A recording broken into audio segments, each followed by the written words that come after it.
Hey, everybody, it's time for episode 266 of the 3 Point Podcast presented by Memorial Healthcare's Wellness Center and Skymint Cannabis. At Memorial, children's swimming lessons are underway. Give them a call at 989-720-7081. Sign up, get in line for the next available lessons. In your membership, you got the use of the locker rooms, a private shower, steam room, sauna, lap pool, cardio exercise theater featuring treadmills, ellipticals rather, and all kinds of free weights. It's just a great spot to keep yourself in shape.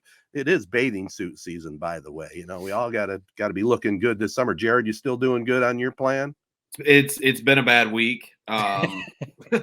So yes and no. I mean, 1 week's not going to kill me, but I tell you what, if this goes one more week, yeah, we're in panic mode. So Oh, no. It's been a bad week, but it's Sunday. You know, we got the PGA Championship on, so it might be donuts in the future, but tomorrow we're back at it. Sounds good. Well, back to Memorial. Check them out on Facebook at Memorial Wellness Center, or get more info online at memorialhealthcare.org. Also, Skymint Cannabis, farm to stash, grown right here in the Great Lakes State, 20 locations plus in Michigan. Check out the Skymint Reserve. Also, check out Michigan's best bundles for deals on flower, vapes, pre-rolls, edibles, and extracts. Ounces as low as $49. Gift cards available. And if you're over 21, go online at skymint.com. Check out all the great deals. I also want to thank our local partners, the AZEE Printing Solutions. They have now moved over to 116 West Main Street in Owasso. Capital Sports Fieldhouse, the sponsor of our Prep Spotlight. We'll have Yousef Nasser joining for that segment today from ABC 12. CR Auctions, Michigan's leader in online auctions, Nelson House Funeral Homes, Rivals, Taphouse and Grille, and Success Group Mortgage and Servicing. Well, what's new, boys? I wouldn't say much is new. It's more of just another day in my life where I kind of look around and like, am I in a Curb episode or something right now? So as we talked about, I'm a little bit off the rails. The last 4 days have been bad with my diet. Kind of just rolling it over through the rest of the weekend. We'll be back at it tomorrow. But anyway, so after work yesterday, I go to Five Guys Burgers and Fries, one of my favorite places. So I place an online order. I leave work, place my order at work, so that basically by the time I get there, I'll be picking it up. I get there, 5 minutes passes, still not coming out. 10 minutes passes, still nothing.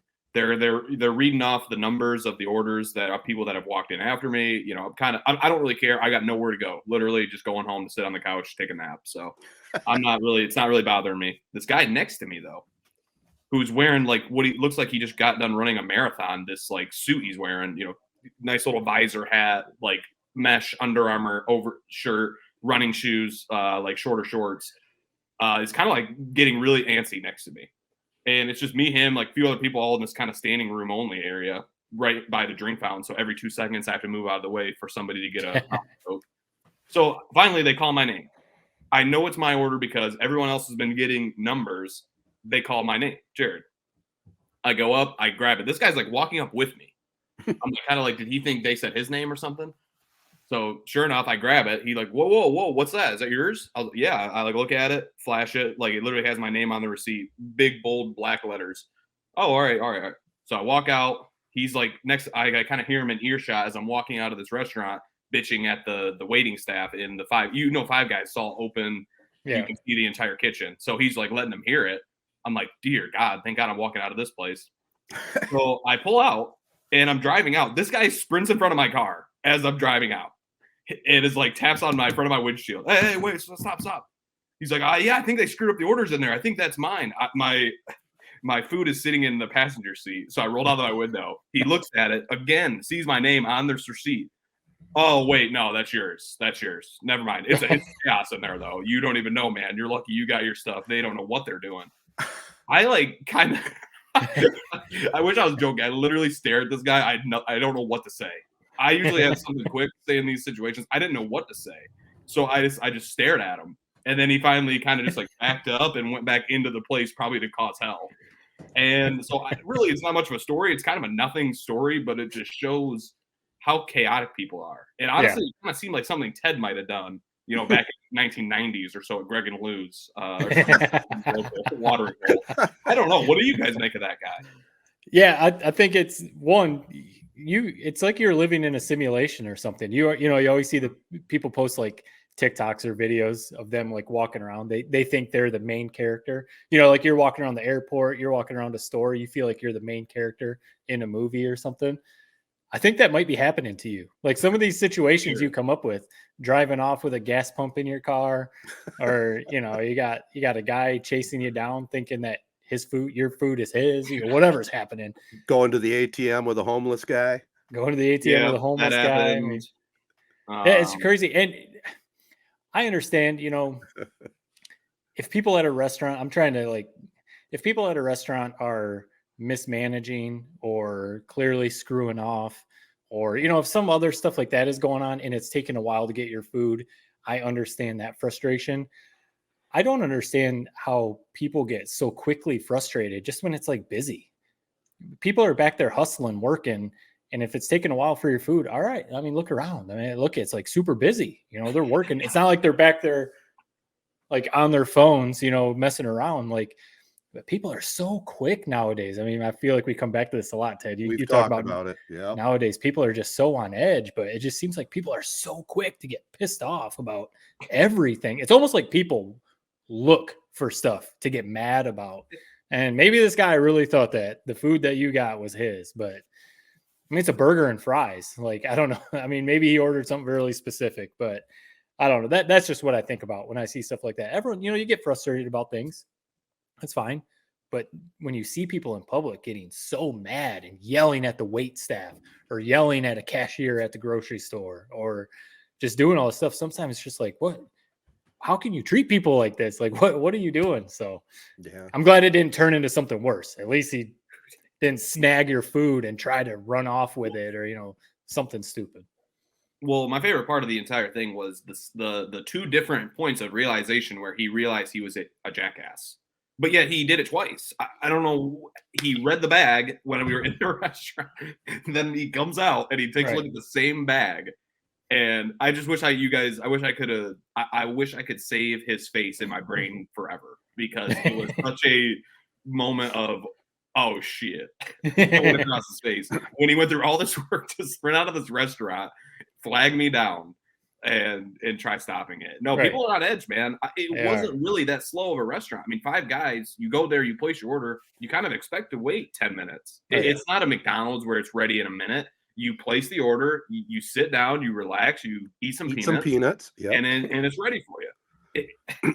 But hey, at the end of the day, I didn't get injured. It's a funny story, and I'm thankful that there are people out there like that break up the monotony of my life, man. Because I feel like I'm like a laser beam for these kind of wackos to just be themselves, and I'm thankful for it. Yeah. You know, Matt, I think that a lot of our listeners look forward to catching up with Jared because these stories are so bizarre. I know I look forward to it. They're not really stories. It's just like stupid everyday. Like I don't even know. I wouldn't even categorize them as stories as much as they are like encounters. I don't know what you call them. You're like a Grand Theft Auto video game, you know, where you come across the strangers, you know, when you're walking the streets of these video games and you encounter people, and then like a whole side mission starts because you encountered this person. That's what's going on with your life. Yeah. And everywhere you go, you just know you're going to bump into someone. Crazy. I just wish it's burning in me. I need to know how it went when he went back in that restaurant, and knowing he just went on a wild goose chase out of the restaurant. It's just, you got to find the little things in life to keep you entertained sometimes. And that's what I did this weekend.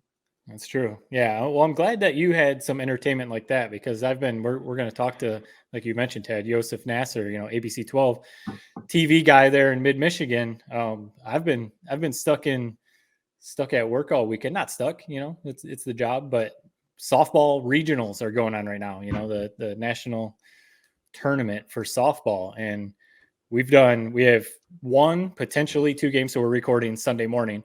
We have 1, potentially 2 games this evening, depending on who wins. And if we have 2, we've put 7 games out of 1 control room, 7 games on TV in 3 days. Wow. And that's a lot. I mean, softball, we say we're glad it's softball and not baseball, because softball moves quick. You know, games are usually about 2 hours, maybe a little more than 2 hours, but they move quick as opposed to the 3 or 4 hour baseball games. But it's a lot of TV. It's a lot, Jared. When you're stuck in the truck or a control room for these long days, like when you're doing the high school football state championships or something like that, it's just long days, and you start to get delirious, staring at these monitors the whole time. But you try and keep perspective. We always try and say we are getting paid to basically watch sports. We have to do our job, so it's not like we're watching. But I've got the NBA finals on another TV. We've got other games on other TVs. So you try and keep that perspective. Getting fed a lot of good food and stuff like that. But man, when we're cranking away these softball games, it's we hope people at home are appreciating it. Well, we've talked about it before, but again, for maybe new listeners, what are your exact duties when you're presenting, softball? What are you doing? Yeah. So for this weekend, I'm just one of the replay operators. So I'm in one of the positions rolling the replays for some of the cameras. So, and editing some like packages, some highlight packages and stuff like that. So that's kind of my duties for this weekend. There's 3 of us. So rolling all the replays, editing the highlights, the packages, and all that kind of stuff. So when you watch a game, I always tell like if I'm telling family or something like that, a game that they're watching, I'm like, if you see a replay or if you see a highlight package of whoever it is, that's me doing it. That's me. Love it. Well, good luck with it tonight for sure. Yeah. And we're talking a little TV. Well, we're going to have the prep spotlight coming up next, and we'll have a little TV talk in that segment.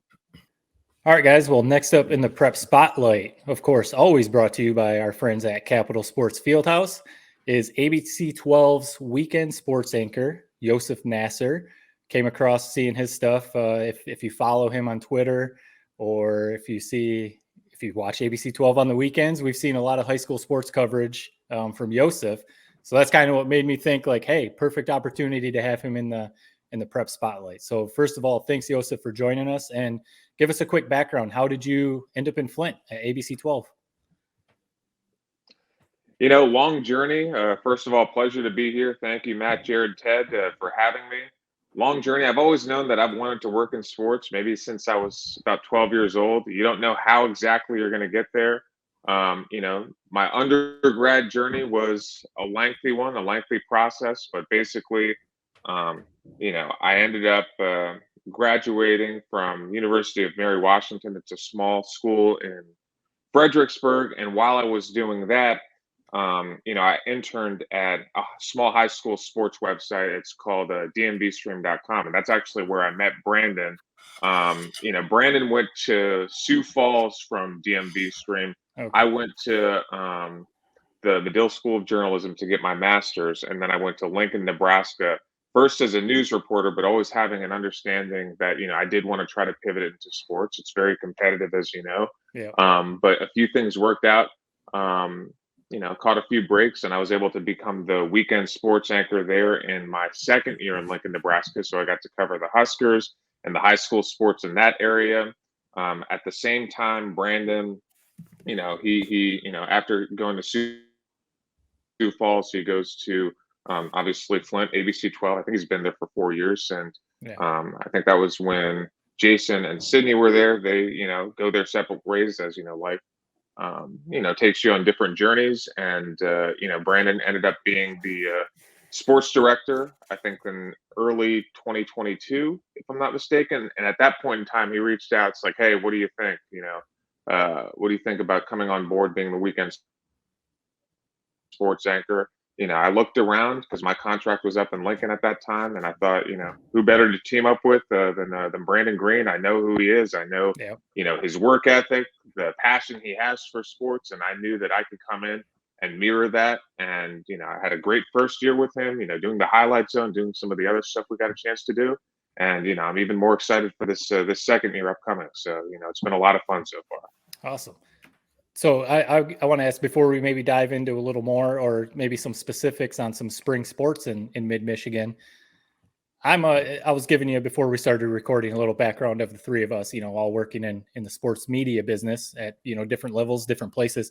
I have a great appreciation for local news, and especially Ted, who's called sports radio for over, close to 40 years. I think the 3 of us, we have a great appreciation for local news, high school sports on the radio, high school sports being covered by the local news stations. Charles Barkley made some headlines recently. He said something like, I would never listen to sports on radio. I don't get it. Or, something like that. And sadly, we've seen some local news stations in some smaller markets being closed for, whatever reason. And personally, I said, sadly, it's kind of sad because I think, we were all athletes growing up. We had highlights on ABC 12, back in our playing days. I think it is so cool hearing, especially in maybe the smaller areas, these kids having their highlights on the news, having their games being broadcast on local radio stations and stuff like that. You're making a career now at, a weekend sports anchor, and I'm sure you're looking to maybe climb the ladder. So a long-winded way to ask you, like, what do you think about what's the value to you about covering high school sports and getting these kids who, probably may never go play in college. High school is the last time they're going to suit up. Like how cool do you think it is to cover these guys? Matt, I love this question because it was very honest about the current landscape and how the industry has evolved. But to me, I understand what you're talking about in terms of like sports coverage, local sports news. It may not be the same as when Ed Phelps, back in the day, or Reese Davis back in the day at ABC 12. I picture maybe kids, all huddling around the TV to watch, what they had to say in the evening or maybe the morning or whatever. Yeah. But I still believe that it does mean a lot to these kids. And it's just that they get the content in different ways, whether that's going to our website or whether that's on social media. Maybe they don't watch the show live, but they see the snippets and the clips. And, there's an excitement level when they see me or Brandon walk up, camera on our shoulder, interviews after the game. There's still that nostalgia. And I believe what the industry is attempting to do and, hopefully can continue to do is try to meet people where they're at, whether that's a Twitter, your podcast is on YouTube, right? I think YouTube is like, it's not the future, it's the now, it's a little bit, I think YouTube's kind of been that venue for, where people get their information and their content. And, I still believe that there's value in this. And the reason I like what I do, the reason I like sports, the reason that, I'm going to take this thing as far as it can go is because I believe in sports. I believe in sports' ability to teach young people lessons in life in a very clear way. Let's say you have a turnover in basketball. You have a choice to make. Do you run back on defense or do you just stand there? Like if life hits you with adversity, do you, take it or you try to learn from it and bounce back, learn from it, and take the next step? Nobody's path is perfect. Nobody's, life is perfect. But I think that sports has a unique ability to teach you a lot of life lessons, whether it's teamwork, whether it's bouncing back from adversity, whether it's setting aside your ego for something that's a greater type good. So, I believe in sports. I plan on being in sports in some capacity for the rest of my life. And, that's why I'm here, is because of that belief. And because, I feel like, Brandon and I, we have at this stop in our careers, we have the potential to help highlight, some of the positive characteristics of this community, from a sports aspect and, from a real life aspect as well. So, it's been a blast being here. Flint, Saginaw, Corunna. It's been a blast being here in this area, and I'm excited for what the future holds. It's a lot of fun. Awesome. One of my favorite stories you did this past year, and I'll be honest, I was a little confused when it first came out because I didn't realize I was actually at the game. It was Corunna versus Flint Hamady, where Corunna's rival, Chesaning's basically student section, decided they were going to root for Flint Hamady that day. Can you explain what was going on in that gym that night and how you kind of perfectly encapsulated it in your story? Well, Chesaning, they have one of the most dynamic student sections that I've seen, in my year being here.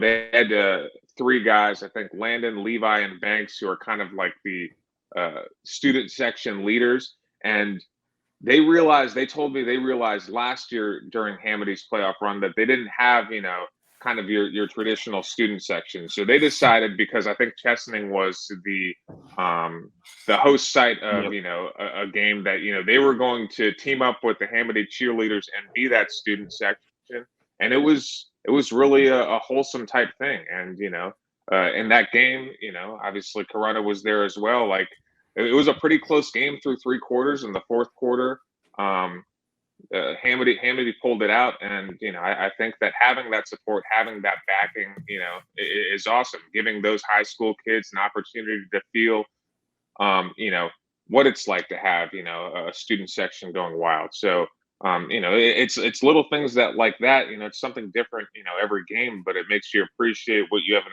opportunity to see, and how sports brings people together. That's a perfect embodiment of that. And I think it's there's no deep backstory other than it's like, hey, these guys don't have a student section. The way that we go out for these games, so we're going to show them love, and we're going to root them on. And it was really cool, and you could tell.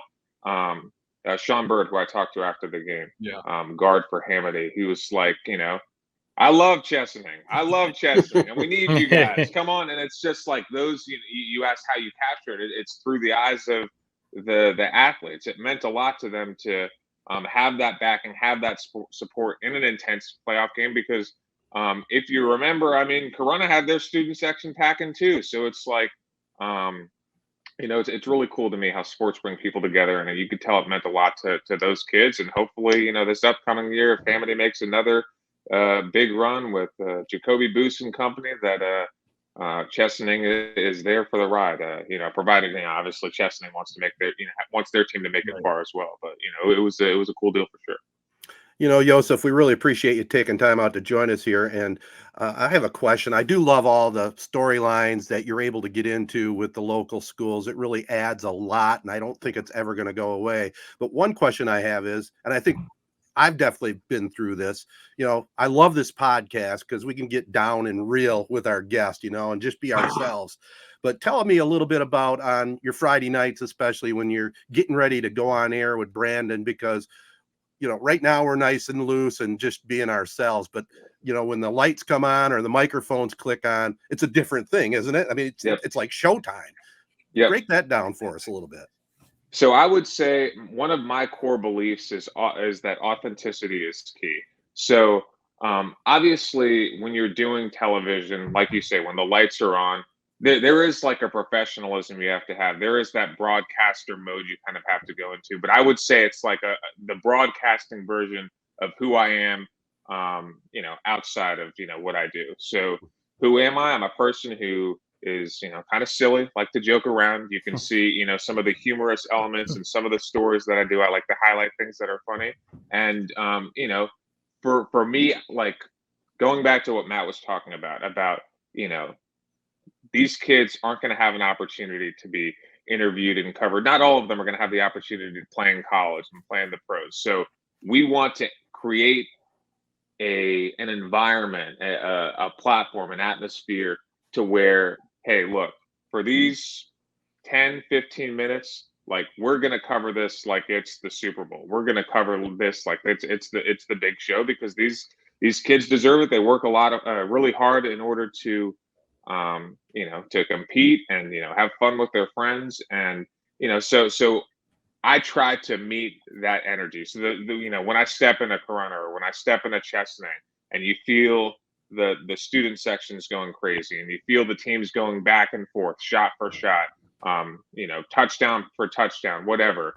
You want to recreate that in the studio. And I'm genuinely, when I see a crazy game, like I'm genuinely that kid inside me is like, wow, this is cool. Like, how do you recreate that moment through whether it's doing highlights or whether it's putting a story together a few days later? Like, how do you create that environment? How do you create the way and share the way that it made you feel when you were in that building? Yeah. So it's that's kind of what I would say for that, Ted. And I'm sure you see that as a play-by-play broadcaster as well. There's nothing better when a team hasn't been able to get anything going on offense, and then all of a sudden quick pass, 25-yard run or whatever, they're in the end zone, 4 downs to get a score, and you as a play-by-play broadcaster want to meet the moment.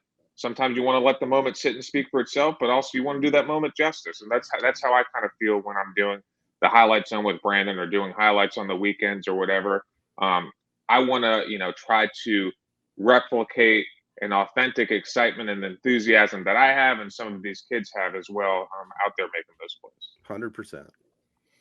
Yeah. We've actually we've had some really cool interviews with some different other people who do play-by-play at different levels, and it seems like that's, I mean, even Dan Miller, who kind of does it at the highest level, I guess you can say. It seems like that's what they all come back to. Ted has even mentioned that before through his career, having to learn that, being authentic. You got to be yourself. If you're trying to put on a fake act or whatever on the radio or on TV, people at home they're gonna know it. When that's not to say that you can't take pieces of okay, I like the way that Ted makes this call. I like the energy he has on this call. You're yourself, but you can still take tidbits of, I look at, sports media as a whole, and who are some of my, role models. I would say Ernie Johnson, TNT. You look at Dan Patrick. You look at Rich Eisen, Scott Van Pelt. These are guys, I understand that, they do their own specific thing, but these are guys in terms of their way to be charismatic and connect with people. I look at Ernie, and it's like, the guys with, 3 former athletes, 2 Hall of Famers and Shaq and Chuck, and then obviously Kenny Smith, who's a champion, and he's in complete control of the ship. He, is completely himself. Highlights them in terms of what makes the show funny, their personalities, and he kind of steers the ship in that way. And so you can learn from that, but it's I'm not going to be Ernie literally, with the glasses or whatever. And, I'm going to take things I appreciate about what he does, add it to my craft, take things from, what anybody does and try to add it to my craft and, ultimately, be the best version of myself. So, yeah, I'd say that's true with any form of art or media, exactly. Whatever, Yep. you take a little bit of something else and add it to what you're doing. Yep. Well, we talked about, we're 3 Cavaliers. So let's, one of the recent stories I saw, you interviewed the Bauer brothers. Yep. Right now, especially for Corona, but even in all of mid-Michigan, they're kind of a big story, whether it's football, basketball, or track. So how's it been covering them? Because, for Corona, very storied program with, some of their sports, but, kind of goes in waves sometimes. Right now, obviously, they're on a very high wave. Yep. And so what's it been like covering those guys? And what do you see? Do you think they have legitimate track, any sport, even next fall in football, some state title aspirations? I think that, what stands out about them is that their athletes, when they step on whatever field of competition they're in, they have confidence that they're going to be the best. And maybe it's because they've always pushed each other. You talk about twins and sibling rivalries. I imagine, I've got, some of my best friends, one of my best friends, he's a twin. And it's just that competitiveness. And it's they're always, going at it, Yeah. Whether it's, competing, mentally, academically, in sports when they used to play. And I just see Wyatt and Tarek, iron sharpens iron, right? So, we see them racing in the 100, the 200, they've been doing that their whole lives, I would imagine, Right. Whether it's playing tag outside or racing outside or whatever. And I've no doubt that, they've got the kind of work ethic and natural talent to, potentially win a state title. I became first aware of them. I didn't see Corona football in person last year, but there was a play against Goodrich where, we run the clip. I think I ran it in that story where Wyatt, rolls to his left and throws a bomb to Tarek, and he brings it in. It was our highlight of the night for that given highlight zone that given week.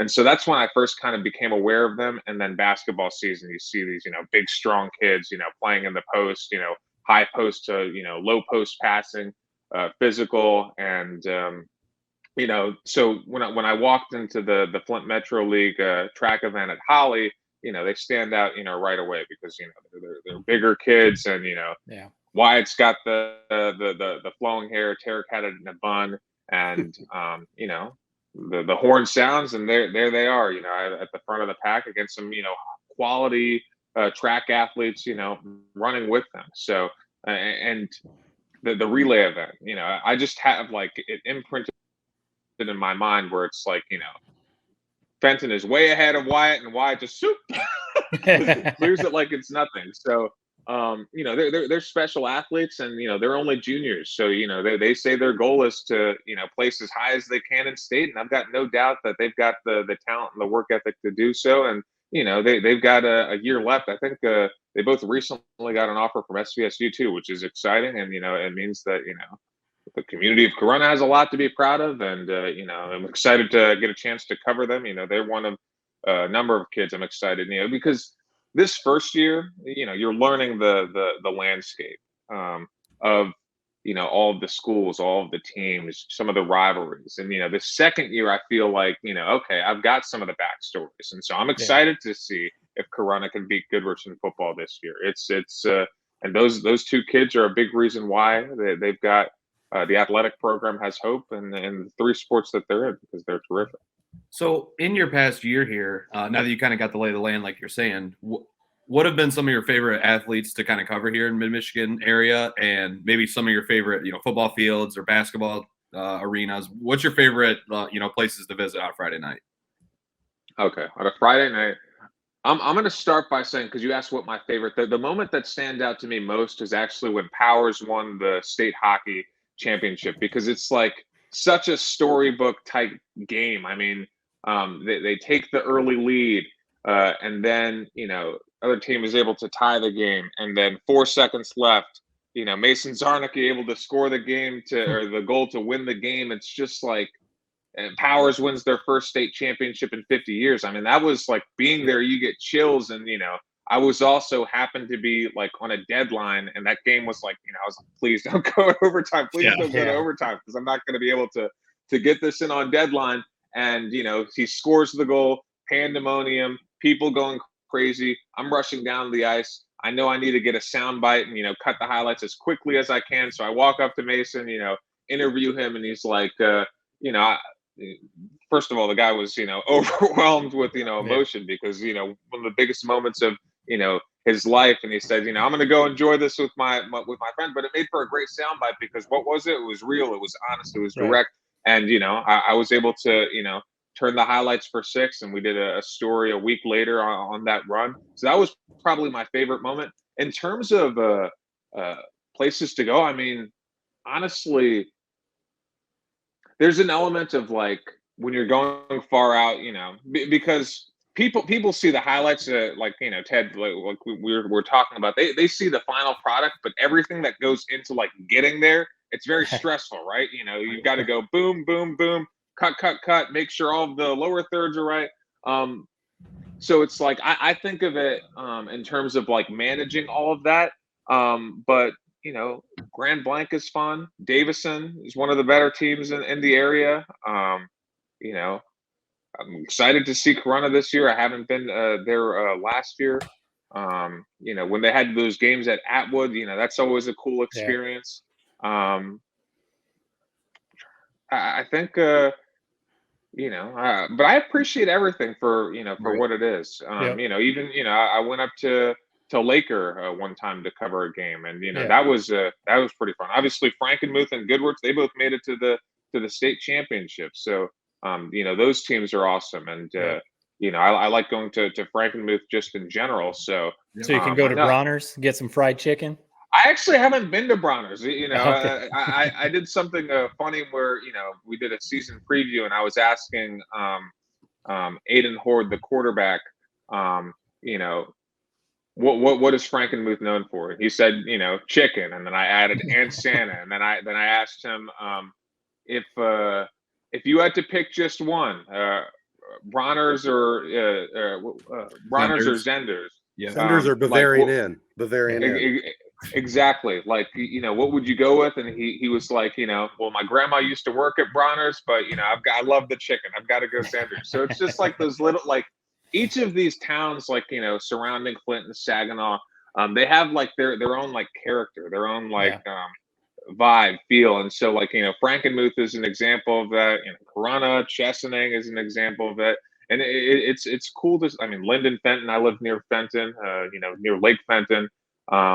It's cool to see and feel, and get the vibe of different towns. So it's like, you asked, what's my favorite? I mean, like, I think that there's something unique and special about each and every one of them. Yeah. So, it's a lot of fun. Yeah. Well, Yousef, I've watched you from day one. I remember your debut, and I'm a TV12 guy myself. But one question away from the prep spotlight, we'll end it up here, okay? You're Okay. a Philadelphia Eagles fan. I want to know about absolutely. that. And then tell us a little bit about that, and also tell us a little bit about what your feeling is for our Detroit Lions this next year. The hype is phenomenal. I'm drinking the Kool-Aid, but what do you think? Okay, so first, Philadelphia Eagles fan. I was born in Philadelphia, grew up in Washington, D.C. area, Northern Virginia. So, 20 minutes south of D.C. So everybody growing up was a Washington fan. And, it's like, I'm not a Washington fan. I'm an Eagles fan. So it starts, the Donovan McNabb era, Terrell Owens, playing in the Super Bowl on the injured ankle. We lose that game. McNabb throws 3 interceptions, but it's like, I'm thinking in my head, okay, we're going to get back. We're going to do it. We never had a run quite like that. We made it to the NFC Championship game against the Cardinals 2008. Then Michael Vick comes in, exciting, but never really had the playoff success. Feels like we get a quarterback in Carson Wentz. We have the dream season. He gets hurt. I'm devastated. It's like, he was supposed to be the MVP. This is a guy supposed to win the Super Bowl, but it kind of shows you like how cool and crazy and random sports can be, where Nick Foles has the playoffs of his life and, wins the Super Bowl. And then, obviously, this year we have this past year, we have a juggernaut team in the regular season. Jalen Hurts, breakout star. Another guy could have won the MVP. Take it all the way, to the Super Bowl again. He's going toe to toe with Patrick Mahomes. We have a chance to win, and then obviously the holding call on James Bradbury ruins it. To answer your question, Ted, I'm an Eagles fan. I'm an Eagles fan because I was born in Philadelphia. You can't change your birth certificate, so that's right. kind of where that allegiance lies. As far as the Lions, I love the Lions in terms of like getting to watch them every Sunday, and Dan Campbell, and the way that they came back from down 1-6 record, they lose to the Patriot. Looks like, oh my gosh, same old Lions, and then they have the grittiness, and Ben Johnson, the offense, explosive. Yeah. Jamal Williams had the 17 touchdowns last year. I'm excited. I'm a big Jameson Williams fan in terms of like, I think the kid is absolutely electric, and I wish the gambling suspension didn't happen, but I do think he's gonna be revved up, ready to go when he comes back healthy. Amon-Ra St. Brown, I had a chance I went to the Lions Eagles game coincidentally week 1, for ABC 12, and I asked Amon-Ra, kind of like about his mentality, and it's just, the guy is super driven, a lot of fun to watch him play. And I think that even though the team got some heat about the draft selections of Jahmyr Gibbs and Jack Campbell, I mean, Gibbs, you can't typecast him as just a running back because what he does in the receiving game is so special. Right. And then, Campbell, I mean, there's the team right behind him. Tampa was going to take him at 19 if they didn't take him. So I've got optimism about the Lions. And because all of the quarterbacks are in the AFC, you look at, if you look at a list of quarterbacks, Jared Goff is, in the NFC, he's pretty high up there. So you have a quarterback, you have a chance. Ben Johnson's offense is terrific. You've got to do it. And I understand that this state of Michigan, Detroit, they've been sold the sun, moon, and the stars, and sometimes it's been a disappointment. But I do have optimism for this year's team, and I'm excited to see if they can be, one of the top teams in the NFC with the 49ers, with the Seahawks, with the Eagles, with the Cowboys. I really think they can, because number 12, he's not in Green Bay anymore. So all of a sudden, the division, you've got the Vikings, right? Maybe Justin Fields can take another step with the Bears. Maybe Jordan Love can keep the Packers afloat. But, Lions year, baby. Let's make it happen. It is. Amen. Hashtag since 57. Well, Yousef, we appreciate the time, and tell our listeners again the best way to catch up with you. We know ABC 12 out of Flint, but maybe on the socials. So I'm used to Zoom, so I didn't know you could put your little Twitter handle on there. So at Yousef, Yousef, Nasser, Nasser TV on Twitter. That's the best way to keep up with me. Yeah, it was a pleasure, guys. Thank you so much for having me. You bet. Appreciate the time. Capital Sports Fieldhouse is the home of hit and pitch and a whole lot more. The 10,000 square foot turf field can be used for all indoor sports training, including football, baseball, basketball, softball, soccer, and many other activities. Hit and Pitch has 7 indoor batting cages with full pitching tunnel and the state-of-the-art Hit Tracks training system utilized by MLB organizations. Located in the old Capitol Bowl J.C. Penney block on South Washington in Owasso, Michigan. For more details, call Capital Sports and Hit and Pitch at 989-472-4624 or online at capitalsportsfh.com. Well, that's good stuff from Yousef. Nice to meet him. We've had both guys from TV12. Brandon, also a good guy. I enjoy their highlight show. So speaking of highlights, let's just jump right into here locally as we wrap this up. In track and field, the Corunna boys finished second in the Division II regional to Frankenmuth. We were talking about Frankenmuth with Yousef, but the Cavaliers lost out the regional championship, guys, by 1 point. And the difference was the final event. The Cavs were just edged out in the 4x400 relay by the Eagles. Just a tough loss, but they got the state finals ahead of them. I'm sure they'll do fine. Tarek Bauer set a new school record in the long jump, leaping 22 foot 9 inches, edging out his brother Wyatt by an inch. The Bauer boys also went 1-2 in the 100 meter with Tarek taking first, 11.04. Andrew Tucker won the pole vault. The Cavs won 3 out of the 4 relays. So, as they get ready for the state finals, they're cranking into gear just at the right time. They look pretty good. Is it bad? And this, I don't want to derail the segment, but is it bad that the whole time we were talking to Yousef, he was wearing a Fiesta Bowl sweatshirt from Michigan versus TCU? That's all I wanted to ask him about the whole time. Was how much of a dumpster fire that game must have been for him. Yeah. But it's just funny that that's all I could think about with all the positive stuff we got going on locally in high school sports. Yeah, that would have been a good question for him. Yeah. How dare you wear that shirt? Right. Especially on this podcast. I mean, it was a sweet little quarter zip, but it was pretty depressing ending.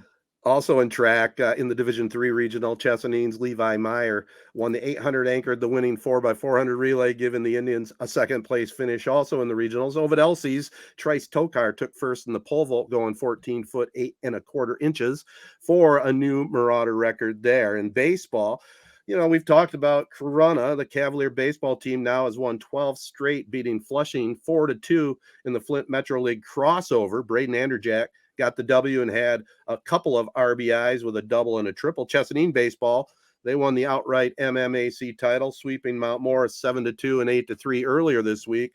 And let's end it here in soccer. We haven't talked much soccer, but Owasso goalkeeper Lily Usher set a new MHSAA record for career saves. She now has a total of 717, beating the previous record of 713. So how about that? An Owasso Trojan with a state MHSAA record. That's pretty impressive.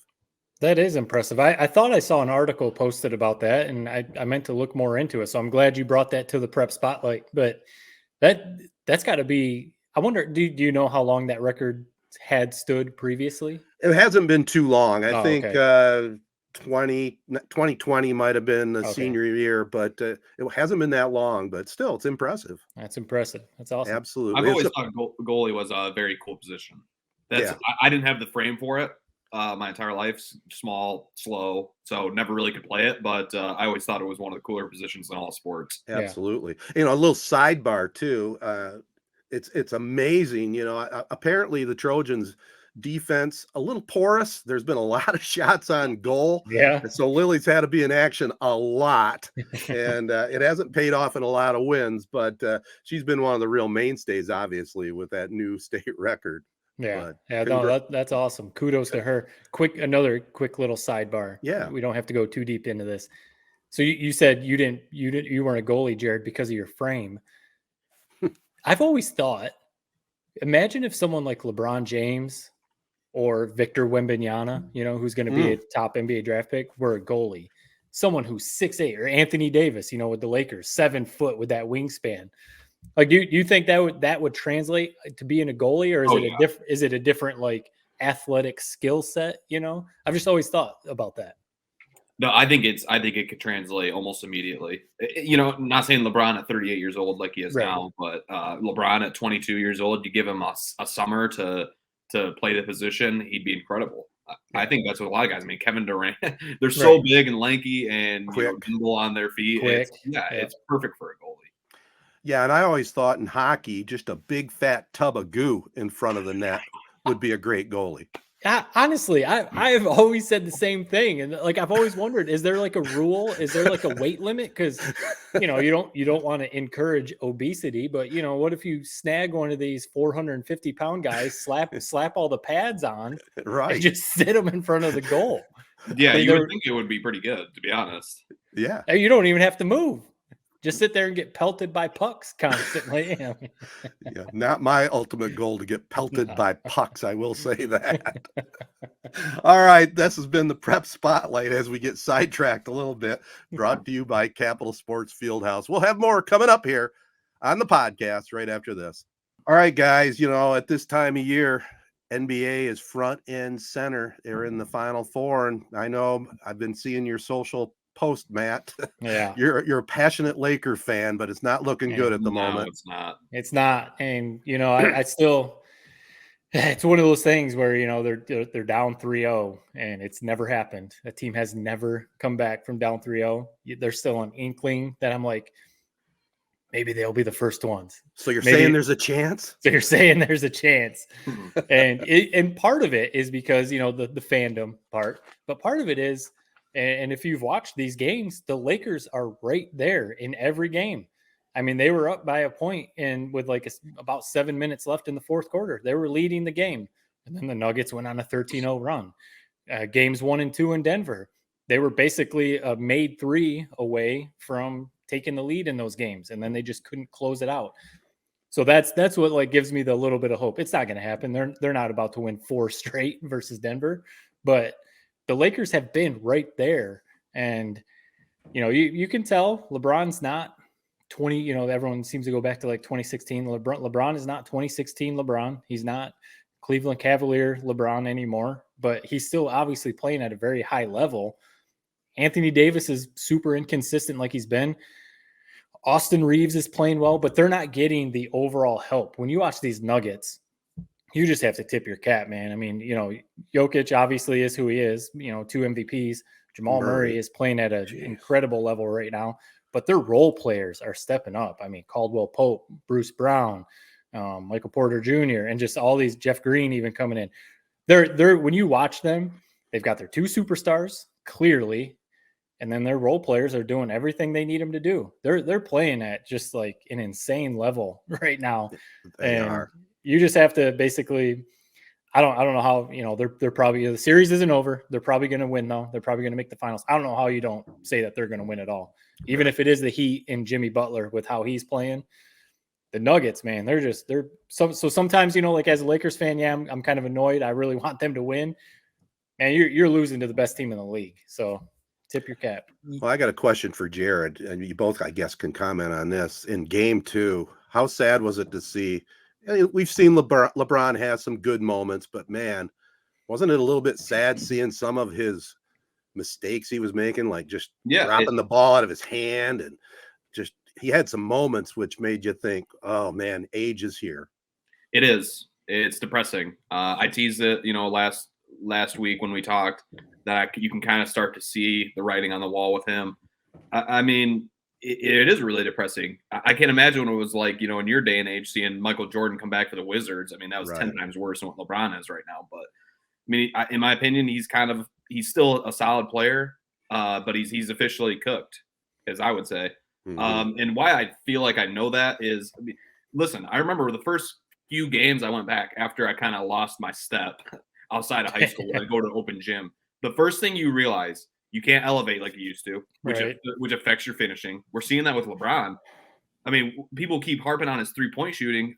I look at this guy, how he's been struggling to finish at the rim these last 2 games. And when he's, every time he's attacking the rim or really putting his pedal to the metal, it seems like he's tripping or falling or slipping. That's another thing I noticed when I came back and started hooping again. It's like the game is going so quick and your feet don't quite move like they used to, and you're out of shape, and your mind is there, Yeah. Like your mind knows where it's supposed to go, but your feet can't do it anymore. Exactly. And he's just deferring so much. Yeah. It's like last night I think it was like all the way through the first quarter or almost through it where he didn't have a field goal attempt. I think it was like 7 or 8 minutes into the game. He didn't have a field goal attempt yet. It's crazy. Yeah. In a must-win game. You know, if he does that in game 1, trying to get everybody involved, so be it. I think he's gotten plenty of help. AD hasn't been at his best, but he had a 40 ball in game 1. So he definitely did his part in game 1 to get a win there. Rui Hachimura has been a great series. I mean, Reeves, he's been solid. I think he has enough. I look at LeBron, and I've never said that in my entire life that he's the problem. LeBron is the problem. He's not what he once was. I mean, look at these stat lines. I mean, 23 points, 22 points, 26 points this series. More than half of his shots, 3-pointers. I mean, what the hell is going on? It's depressing, man. Yeah. I hope we don't see this for much. I know he wants to play with Bronny. Could be a while before Bronny's in the league. If I was LeBron, I'd give it 2 more years. So when I'm 40, I hang it up. That's what I would do. Yeah, there's obviously reports that he has like a ankle injury. I mean, it's not an excuse. There's probably a lot of guys with kind of nagging injuries right now. So I'm curious, when the playoffs are done, like what comes out about whatever injury he's dealing with. But yeah, I mean, you can tell. What's the saying? Father time is undefeated. He's 38. He's been in the league for 20 years. So yes, at some point he was gonna slow down. Think about it. More than half his life he's been in the association. More than half his life. Right, and he's only missed the playoffs, I think, 2 or 3 times in his career. So basically every season he's playing extended games, and a lot of times obviously making it to the finals. So he's got a lot of mileage on those legs. Yeah, they've had enough help. I know what you're saying, Jared. AD actually has been pretty good this series. He laid the 1 egg in game 2, but Reeves, obviously, Hachimura, like you said. My problem, like, because LeBron maybe isn't that Cleveland Cavs 2016, Miami Heat LeBron, is when the Nuggets start going on one of these runs like they do every game, 13-0, 10-0, all these runs when they just catch fire. That's where I'm like, AD, this is your team. This is where you have to stop the bleeding. Like, Anthony Davis, get the ball and go score. Stop this run. Yes, Austin Reeves is playing really well, but he's not necessarily right now like a go-to scorer. That's where I look at AD and I'm like, man, you can't be like relied upon, because like that's when like LeBron used to be that guy. When a team was going on a run, LeBron would be like, give me the ball, I'm going to the basket and I'm throwing it down for an and one. And like he just can't do that necessarily. So that's where the help thing, that's where I'm like, man, someone's got to step up for LeBron. Come on, man. And it's funny to me because when they're announcing the game, and that's what Mark Jackson and Sam McGundy, like, get him in the post. Like, why is he not attacking the rim? Dude, he can't do it anymore. Yeah. Definitely can't do it every single possession like they need to beat the Nuggets. I feel like a jerk saying this, but LeBron's just like so much smaller. Like, you look at his arms, and it's like they're like the size of Jamal Murray's arms. They're not the normal like LeBron arms. He's just probably from the injury earlier this year. I feel like he had to drop some weight to come back earlier than he probably would have if it was at the start of the year. And I think you can see that too, where he's just not the physical specimen. I mean, he's obviously still a hell of an athlete, but not the head and shoulders above everybody else like he's always been. But I mean, give credit to the Nuggets. How do you not love Jamal Murray's game? He's what I like to call a flamethrower. There's only a couple flamethrowers in the NBA, in my opinion, who can just really heat it up. Buddy Hield's one of them. Steph Curry, obviously. Jamal Murray is my favorite one. Yeah, he's so much fun to watch play, and this whole entire Nuggets offense is too. I mean, Jokic, they say it's like quote unquote free flowing, is what Murray said in the pregame interview. How he would describe their offense. It really is that way. It's old school, man. But they get a great look every time up the floor. It just looks like the Lakers are totally outmatched. Like, even in a perfect game, like we saw near perfect from Anthony Davis in game 1, still wasn't enough. Right. They just don't have the horses. They don't have they finally have a team that matches them depth-wise, and they're better at the top end with Jokic and Murray playing like how he has been. I mean, I grabbed his numbers real quick. I mean, 37, 37, 31 this series. It's freaking crazy, man. That's pretty good. Coming in the second half, too. Yeah. Well, yeah. Well, that series is over. Let's face it. And another thing is, you don't want to piss off Jimmy Butler. Obviously, man, that last game, man. He just turned it around, and he is unbelievable in these playoffs, and it'll be incredible, going from the 8th seed to make it to the finals. I don't know if they can give Denver much of a matchup, but hey, I wouldn't count them out. Yeah, Playing you can't pretty good count ball. them out. Yeah, you can't count them out with Spoelstra and Butler playing at the level that he is. And then, like I mentioned, Denver's role players, the Heat have role players that are stepping up. And I feel like they might be a little overmatched if they do get there, and have to go up against Denver. But right, you can't count them out. Yeah, I mean, Jimmy Butler, that was just such an all-time playoff moment when Grant Williams started talking trash to him. And Butler basically gave him a look like, man, what are you doing? And then he goes down and he hits like 6 straight shots or, whatever happened.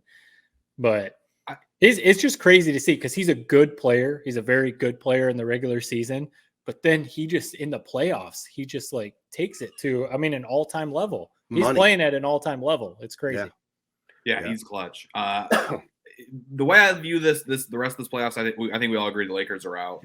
But before that, with these 4 remaining teams, the only way I would have been depressed with the ending is if the Celtics won it all. I don't like that team. I don't like Tatum. I don't like the way that it's like seems like they got a new scapegoat every night, whether it's Missoula or it's Grant Williams. I love how Grant Williams is the villain number 1, where Jaylen Brown has no comments on him after the game. Dude, how about you cover this guy? Right. I love how it's like you show some fire, you show some passion, and like you're not scared of Jimmy Butler like a lot of these guys are, and you get clowned for it. It's like there's a reason he's the one covering him. They have no one else that can cover this dude. So somebody's gonna get lit up. It might as well just be Williams. So I don't hate Williams as much as other people did, saying that they should trade him after that. Dude, it is basketball. You play with some fire, and I love seeing it. It was definitely made for entertaining last few minutes of that game. Yeah. The way I didn't think Williams played that bad in the game. Maybe defensively he got torched a bit by Butler, but I thought overall he played pretty good. Scored their last 3 field goals. So in the clutch, he's the only one that's putting the ball through the rim. Yeah. But how do you not love the Heat? I mean, Jimmy Butler, you guys have said all that stuff about him. It's all true. I mean, he's so good in the clutch. He's playing his best basketball now. I think the unsung hero for them has been Bam Adebayo. Watching him play, he doesn't leave the floor. He does so much for him. If the shot clock's winding down, he can get him a shot. I mean, I compare him to like Embiid. Man, give me Bam Adebayo in these playoffs. He's outplayed Embiid this entire playoffs, and Embiid's done, so we won't see him anymore. But I've really been impressed with Adebayo. And talk about the role players. Duncan Robinson, he was dead like a year ago. He never played, never left the bench. Now he's coming in, making 3-pointers, back cuts. Strus, he's got a cool story where he kind of has a Gordon Hayward type upbringing where he sprouted up, right at the end of his high school career, went from like 5'9" to 6'7" or whatever he is now. He's fun to watch. Just what a great culture they have. I mean, the ultimate legend is Pat Riley, and Eric Spoelstra is following in his footsteps. Yeah, think about Tyler Hero not even playing yet. He may come back for the finals, but we'll see. Quick question for you guys, Pistons related. They sit there with that number 5 pick. Would you take any consideration of putting a package together to try to get Ja Morant? Is this a time where you might pull the string on that? I don't know if there is a package. No, I wouldn't. Okay. Interesting. That's interesting topic. I don't know what the trade would be. It basically would require the Pistons giving up their whole young core for him. Right. No. Future draft picks or whatever. No. Yeah, it'd be that you'd have to give up that number 5 pick, and probably like Jared said, a couple of the young players, Ivy or someone Duran. Well, you can't do that. The Pistons have likable players. Right. When they start winning, I think people really come around on them. The thing that's just so depressing about losing the lottery like we did is, I mean, we know how razor thin it is between being a championship contender and just being like a fringe playoff team like the Sixers are. I mean, they're still so far away. You look at the Heat, it's like they've had this great core for so long, and they're finally maybe about to push through to make it to the finals for a second time. But it's just there's so long to go to really compete for a title. I don't think a trade for Ja Morant does anything. It maybe gives you a little bit more excitement for a little bit, but I mean, he's facing a half-season suspension. Yeah. I don't bring him in. No, I don't bring him here. Okay, fair enough. I just it was an interesting thought process I saw posted out there, and I just wanted your guys' opinions. Let's switch it over a little bit here. This topic has been just boggling my mind back to University of Michigan football and the hiring of Shemi Schembechler and then the demise. I mean, what a story in about a week's time, right? Yeah, obviously Jim Harbaugh has the very and I appreciate his his loyalty to Bo Schembechler. You know, Right. I mean, his dad obviously has the connection with Bo.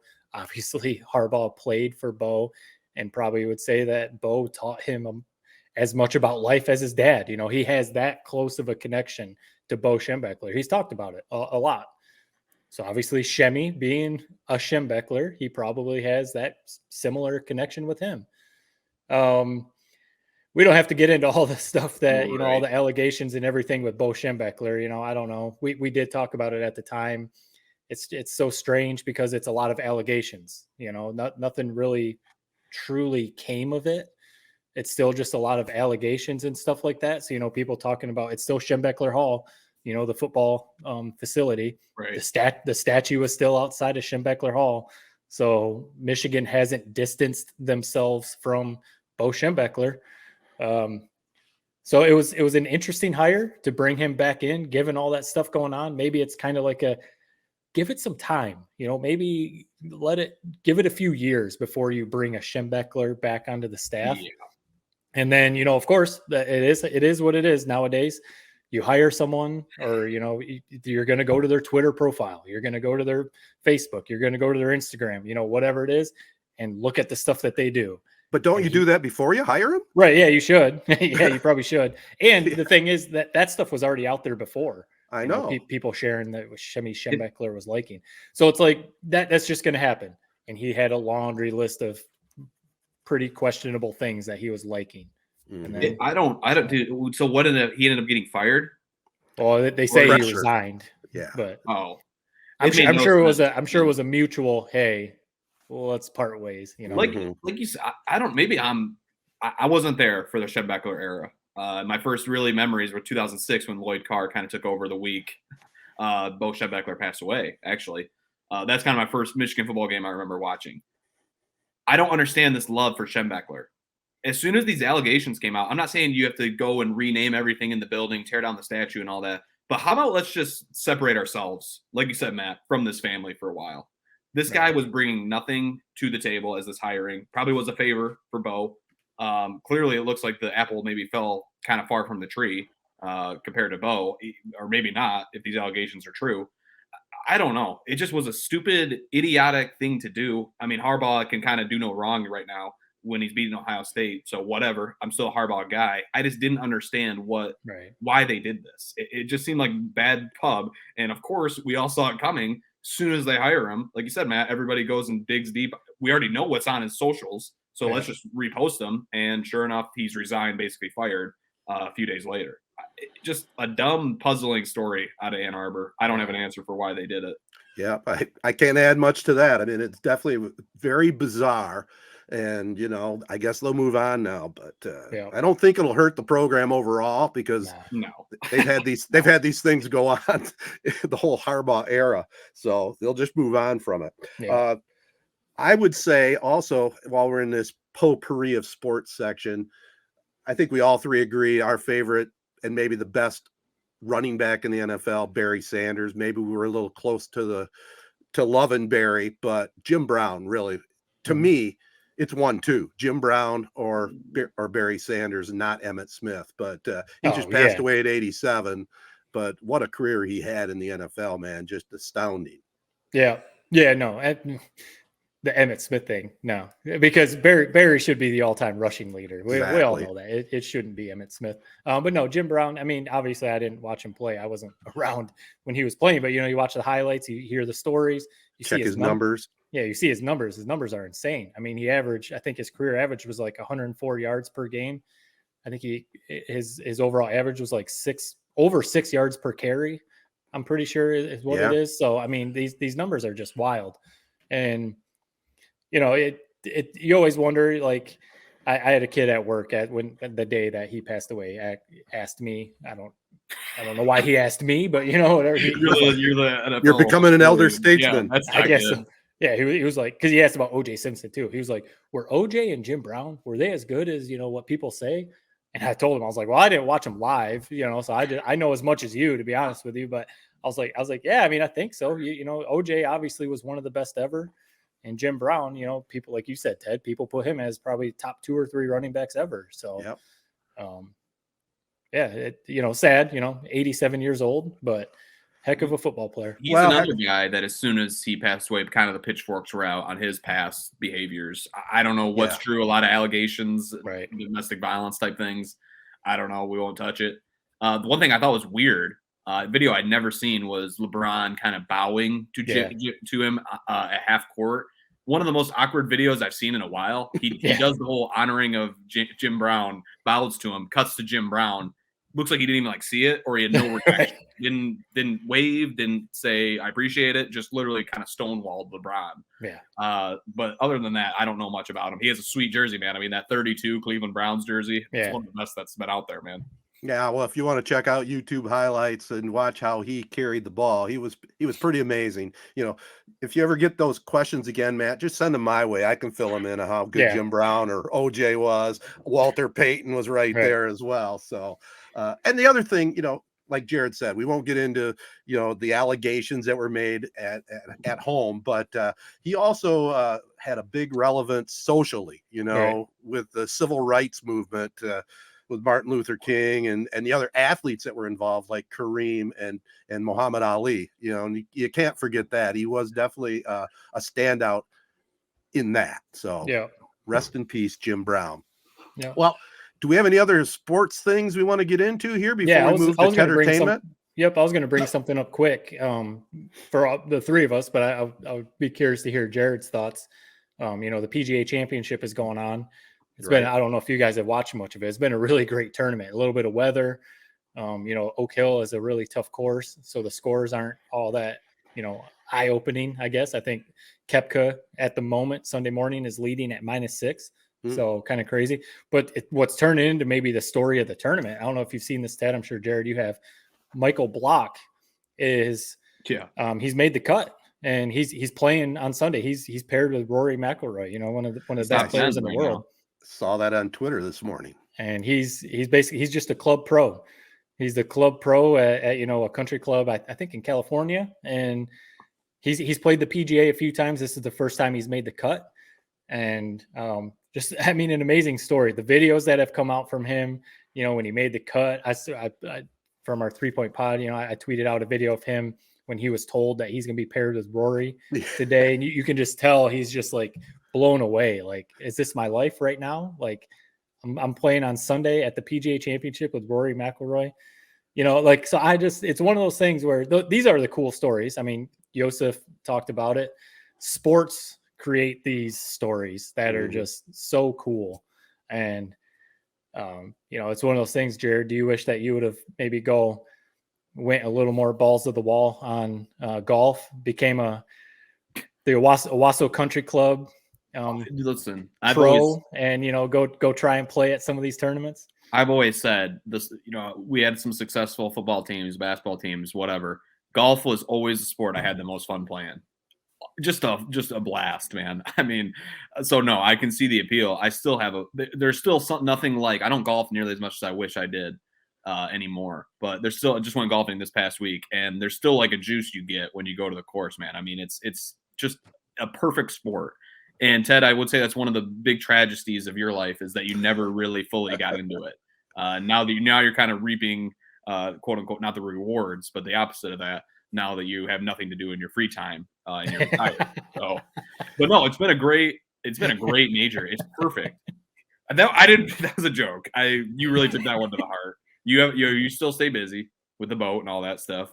But this tournament, it's been awesome. It's been a blast because Oak Hill is truly testing these players. I mean, right. John Rahm literally lost his mind a few different times this weekend and had some tirades that are akin to something I would do on a course. Just look at this leaderboard right now. A lot of people listening to this will know the results of Sunday by the time they hear this. But I mean, just look at this heading into Sunday right now. You got Brooks Koepka, you have DeChambeau, you have Scotty Scheffler, Justin Rose, Rory McIlroy, and Michael Block, like you said, all in the top 10. Wow. I mean, it's star-studded, man. And this course is a true test, which I'm always a fan of. Usually it's a U.S. Open where you see the true test, but they've delivered. A lot of times when you hear the course, oh, it's going to be so tough, look at the course design, look at where their hole placements are, and these guys come out and shoot -10 in the first round. It's not like that at all this weekend. But as for Block, I mean, the biggest story for me from him this weekend was, one, he doesn't want to know how much he's going to make. I think the most he's made in a pro event has been like $75,000. If he just stays where he's at right now, he's making 500K plus. Right. Wow. And when he originally kind of burst onto the scene after his first opening round, he was leading John Rahm by like 6 or 7. And somebody said that to him, and he like started crying. Couldn't believe he was beating John Rahm like that. Right. So just an awesome story. He doesn't necessarily do the train people as much with golf lessons. Basically, he's kind of at the point where he does it with his friends only, as he was saying in the walk and talk, which is one of my favorite segments they do during these majors now. I can't wait to see who they do today, is when they take them right live on the course on a hole, and they're sitting there talking back and forth, talking through upcoming shots and all that. It's awesome. Big improvement. Yeah. But it's funny how with all this is said and done, LIV happened, PGA Tour happened. Golf has maybe never been in a better spot. I mean, you got Brooks Koepka, the LIV kind of heel or hero, however you want to say it, leading the way. He was in the mix in the Masters too. It has made these major tournaments must watch with that added storyline to it. And when you finally get all these stars together, it's been awesome. Yeah, it's been a good tournament. That Michael Block, I mean, he's legitimately in contention. He'd have to have a hell of a Sunday. Yeah. But, it's just a crazy story. What a story that would be if he could pull it off. Probably not going to happen, but man, what a story. Even right now, it's a story. So, Well, and that's what a lot of think about Sam Bennett for the Masters. He was still an amateur. So, yeah, he finished whatever it was, top 10, top 15. Didn't see a dime from it. Right. Block is going to collect whatever check he makes. And that's the best part of all this, is he's going to have a totally different life after this weekend. Yeah, I saw a clip of him even saying that. He's like, I think it's safe to say my life has changed after this weekend already. I can't even imagine the feeling. He's probably had some weekends, some rounds that he just absolutely killed it. I mean, he's a club pro. Right. But to think that you're at the PGA at one of the toughest courses for a major championship. Up there with those names that you listed, Jared. It's got to be pretty cool. That's awesome. All right, Jared, anything else in sports before we move on to some movie reviews? No, I mean, I would say we could talk about the Tigers, but the way they've been kind of going, it's like depending on what day you get them, you're either thinking they're about to win the pennant, or you're thinking they're going to miss the playoffs by 15 games. The big story is they keep getting within 2, and then back off, and then Miggy. The Miggy so story. they're 3 games under 500 right now. Ted, I know you've been to Nationals Park. I didn't realize there's such a kind of long history of baseball in Washington, D.C., where there was a long-standing tradition where the president of the United States throw out the first pitch of the year every game. I mean, I know you've been to Nationals Park. What's your quick review on that stadium? I'd put it right up there. Everybody knows that has listened to me before. PNC Park in Pittsburgh's the number 1 park to me. I'd say I like Camden Yards a lot. Yeah. That big wall out there in right field, but Nationals Park, went there last year. Very impressed. It's a beauty. And it's one of those kind of like Cleveland, if you've never been to Cleveland's ballpark, it's just plopped down in the middle of the city, just takes up a couple blocks all the way around. And it's the same thing with the Nationals Park. Doesn't take up a lot of space, kind of a small park, but just gorgeous. I like it. Yeah. I went to one game there too and had the same, thoughts. Very cool park. I think the Tigers are just like staying afloat. They're doing just enough to keep us interested. The Miggy story is kind of it's sad. It's almost a little depressing. And they're not going to do it. I know we talked about it. They're not going to, buy him out or basically cut him. But man, they almost should. I think he's hitting like 176 since last year's All-Star break, basically, or something. So they almost, like you said, Jared, they almost should just keep him as basically a pinch hitter, in those situations where you need 8th inning, 9th inning, you need a guy to come in, pinch hit. But I think so too. 100% agree. Probably should not be starting anymore and just be a pinch hitter. I mean, it's funny. It's kind of funny to me how this team and the way we view them has kind of changed since the start of the year. Where it's kind of like, hey, this is just gonna be Miggy's sort of farewells tour. Like we're all here for all the flowers, all the gifts. Tigers start competing a little bit, and it's like, how can we kind of juggle Miggy, who's maybe not at his best? I think we all can agree that, obviously. And having this kind of farewell season in the midst of a team that's really got a chance to kind of try and make the playoffs. So it's just been a really kind of crazy thing to deal with. I think Hinch has done a good job playing him one game a series usually, right? Using him in pinch hit situations like we saw with the walk-off earlier this year. I mean, that's not an easy job. I mean, that's a legend, Hall of Fame legend that you are telling when he can't play. So I trust in the future of the Tigers, not necessarily because of what I see in the field, but I think Scott Harris is a great GM, and I think AJ Hinch is still one of the best managers in baseball. So as long as we got those two guys, I think we're in a good spot. And I think Miggy also, I mean, his attitude is he knows what's going on. I'm sure Hinch pulled him aside before the season even began and told him his plans. And Miggy's all in, man. He's kind of grooving on this farewell tour and getting all these presents from the different squads out there. And, maybe there'll be a point where he can make it a tremendous story and come up with a big pinch hit late in the season to win a big game. Yeah. Well, Ted, this kind of just came to my head, man. You really missed the opportunity on your farewell tour, through the fields and the gyms of Corona, Chesaning, Duran. I mean, who knows? You could have had some special gifts being delivered or dropped off to you. Maybe like, whatever, dinner for the night, pizza, popcorn, that sort of thing at these places. I mean, you could have had it. I never thought of that. That's a good point. Could have got some free, suckers from the concession stand. Some free crazy bread. 2 for 1, later in the game. Yeah. That kind of deal. Never thought of that. All right. You still say you're semi-retired, so maybe that's not. I'll be doing some games. So I'm semi-retired. Yeah. Well, listen, let's end this thing. We're going to have a kind of a longer podcast, but we'll have a shorter version of Tedertainment Tonight right after this.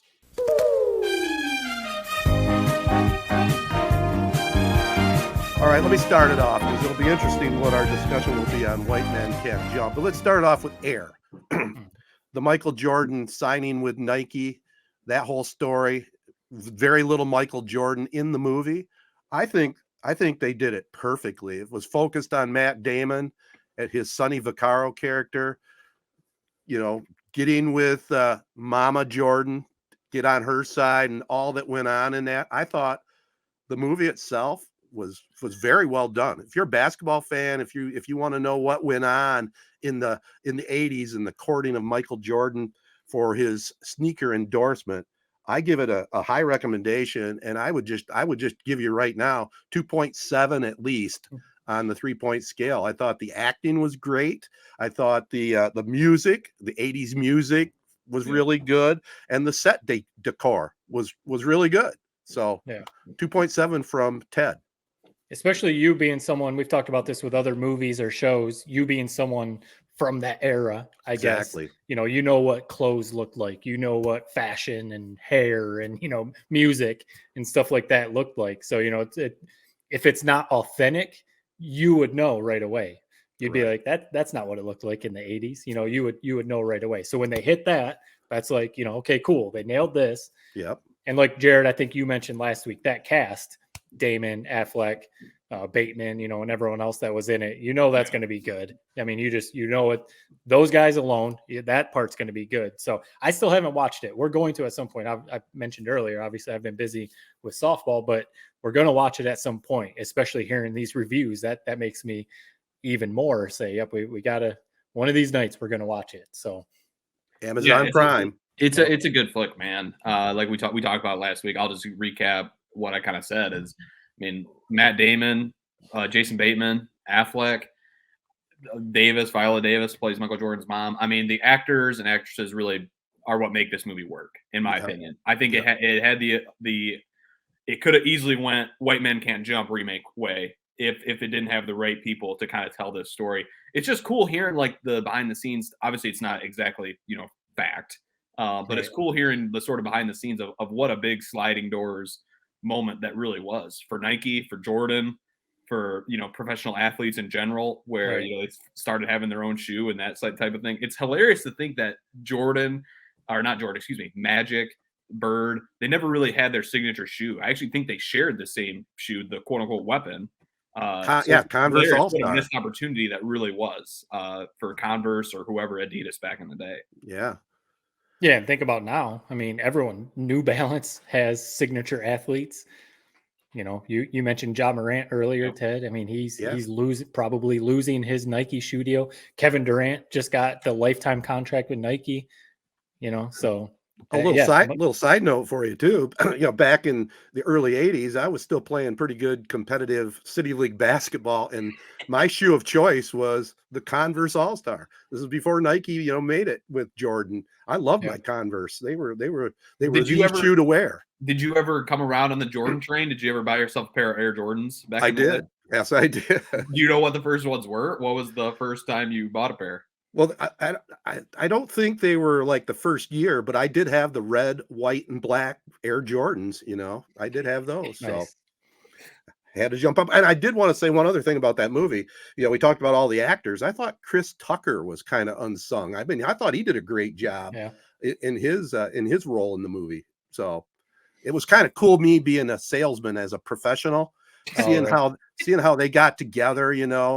Phil Knight and Vaccaro and Bateman and the shoe designer, and then Chris Tucker, they all had a preview meeting the night before they were meeting with Jordan's family. And that was very cool seeing, because they discussed how they were going to approach it and who was going to say what and what they were going to do. And it all came together pretty well in the movie. So I like that aspect. The fun fact to it I thought was cool was how I didn't know this part, and they probably talked about it in The Last Dance, and I just don't remember it, was how Nike basically was paying Jordan's fines every game because his shoes were too colorful. I mean, what a brilliant idea. That might have been what really kind of catapulted it, man. Obviously, Jordan was a stud as soon as he walked in the NBA, so that helped. But yeah, a great movie. I'd recommend it as well.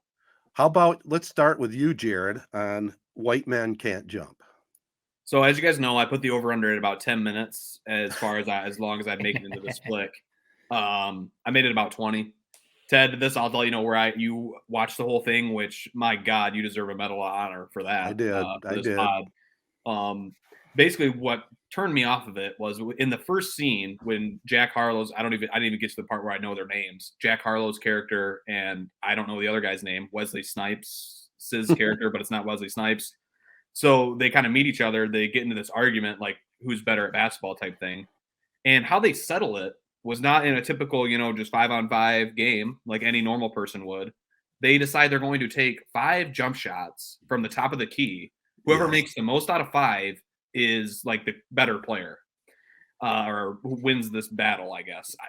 As soon as I saw that, I said, they know nothing about basketball. There's not a single gym in the United States or across the world for that matter, where if you have 2 kind of quote unquote alphas going at it, they're not going to settle it in a one spot 3-point NBA 3-point presented by Starry shooting contest. So it just, as soon as I saw that, I said, I don't need to see any more of this movie. I know it's going down a bad path with people who don't know anything about basketball calling the shots, and that's what I got from it. I will say in the first few minutes, Harlow, for his first time acting, wasn't horrendous. He wasn't great by any stretch, and the writing wasn't exactly the best thing I've ever heard, but he wasn't the worst part of this movie. There's a lot of people that were a lot worse off than him. Yeah, I haven't watched it, so go ahead, Ted. That's basically the reviews I read, though, Jared. That's pretty harsh, but it's not too far off. I mean, I'll say one of the positives, it's on Hulu. So if you're a Hulu subscriber, it's not going to cost you anything extra. I thought Harlow I thought he did a pretty good job. I mean, I watched the whole movie, and overall, he didn't have a lot to work with the script. I agree with that, but I thought that, I haven't seen the guy. In fact, I got to tell you this, Jared, you get a laugh out of this. He kind of reminded me of your brother, Josh. He had a little better hair on top, but he kind of reminded me of him. But I thought he did a good job in the movie overall, but that was about it. I mean, I did look it up afterwards on Rotten Tomatoes, and it's 28% on the tomato meter.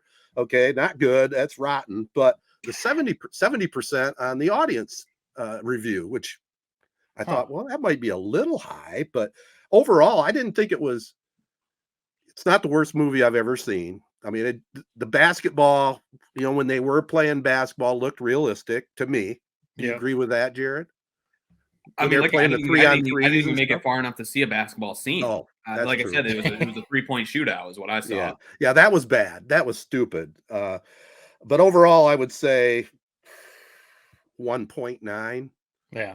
It's not bad. They take that as a win 10 times out of 10, man, for that movie. Yeah. I mean, if you're a basketball fan and you watched the first one, which my one comment is, which drives me crazy, in Hollywood, why do they feel the need to remake movies? Come up with some new ideas. That's what we want to pay to go to the movies for. Why would we want to? If this was at the theater, I'd be 100% on with Jared and say, why would I waste my time on this? But okay, I had a couple hours, on a Saturday morning. I said, well, let's pop it on. My wife and I watched it. It was okay. It wasn't to the point where I said I got to turn it off. Right. Yeah, it does seem like, are they trying to cater to the generation who watched the original one? Like with them remaking Space Jam. Now, the kids like me who grew up on Space Jam maybe now have kids. So it's like, hey, let's watch this new Space Jam. Maybe that's what they're trying to do. Maybe. Would you guys say so? Not Jared, because you didn't make it past the first scene. Was it the writing? Was it the acting? Was it that it didn't live up to, the original? Like, what do you think knocked it down so much? I think it was the script. I think it was the writing. I mean, the acting was okay. It wasn't Academy Award winning acting. You look at a movie like Air, where you got who we've already talked about, Bateman and all those guys, Damon. These were kind of new people in the acting world for the most part, other than the guy that played Wesley Snipes' dad. He's been around, and he had a small part, but he was pretty good. He kind of reminded me, who's the guy that was the father figure? Help me out. The guy that was all over ESPN, the loudmouth guy. Talking LeVar Ball. Who? LeVar Ball. Oh, LeVar Ball. Yeah, Ball. Yeah. It was kind of a guy like that, is what they tried to print out for you. Okay. But I think the script was real weak. Yeah. All right. I mean, I tell you what, Matt, turn this movie on.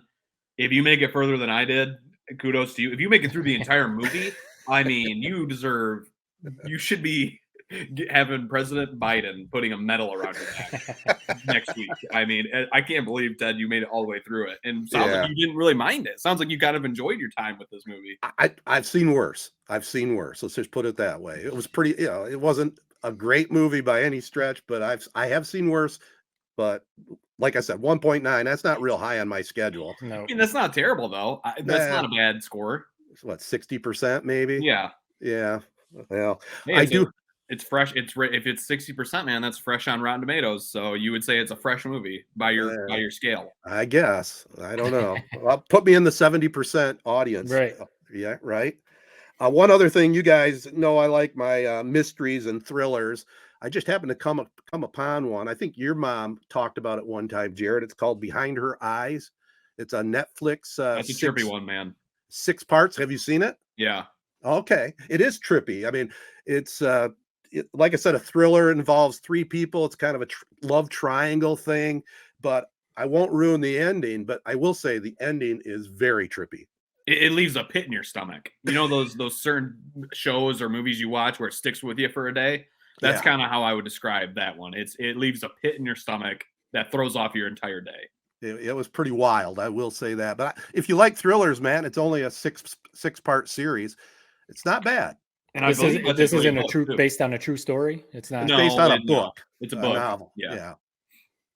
So, no, I agree. I'm surprised I never recommended that on this show. That's definitely worth a watch. Like I said, do it when you don't have anything going on the rest of the day, because it kind of messes with you. Yeah. They tied it together pretty good. Nice. All right, that's all I have on Tedertainment. Anything else from you guys? Not at the moment. I don't think I'll be watching White Men Can't Jump. Got to be honest, okay. But definitely will get to Air at some point. We'll get to that. I want to hear your review on that. I thought it was well done. I'll give a quick shout out, and not even Entertainment, but Bob Baffert. Yeah. When you see Baffert, he won me some dough. Not a lot. I bet 25, and he won me $100 this weekend. I mean, who is more legendary and dependable? We talk about undependable players: Anthony Davis, LeBron James. He is dependable, man. National treasure. His horse couldn't run in the Kentucky Derby because of violations, but he ran in this one. He wins it. So I just want to give a quick shout out to our guy, Bob Baffert. He's always there for us. Yeah, he had quite a day too, losing one of his horses too earlier in the day. Right. He had to euthanize it. I didn't hear that. Yeah. There's also somebody building like the Great Wall of China above me. Sorry for anyone that's hearing that. I'm gonna mute myself. Yeah, I think that's a signal we got to bail out of here. Yeah. Let's just say this has been the 3 Point Podcast presented by Memorial Healthcare's Now Community Wellness Center. We're brought to you by them and Skymint Cannabis, farm to stash, grown right here in the Great Lakes State. Over 20 locations in Michigan. Check out Michigan's best bundles for great deals on flower, vapes, pre-rolls, edibles, and extracts. $3 pre-rolls, ounces as low as $49. Gift cards available. More details if you're over 21, go online at skymint.com. Also, Memorial Healthcare Wellness Center. They're on board, boys, for another year with us, and they're excited to be a part of 3 Point Podcast. We're excited to be a part of their great facility.